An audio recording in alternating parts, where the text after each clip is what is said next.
আরে কিছু হবে না তোমার? কোনো দরকার নেই সবের। কাল জানোয়ারের মতো অত্যাচার করে আর এখন দরদ দেখাতে এসেছো। এটা খেলে তুই অনেক শক্তি পাবি। সাবাস সাবাস। তুমি বাইরে যাও, দেখো আমার কাছে আসবে না। প্লিজ আমায় যেতে দাও।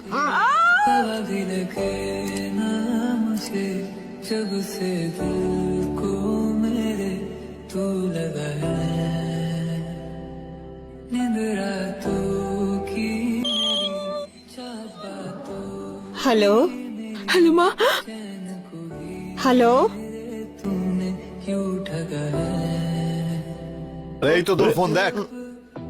এই ফোনটা তুমি নিয়েছো? হ্যাঁ, এই মোবাইলে একটা খুব ভালো খেলা আছে। এরপর থেকে কোনো জিনিস নেওয়ার আগে জিজ্ঞেস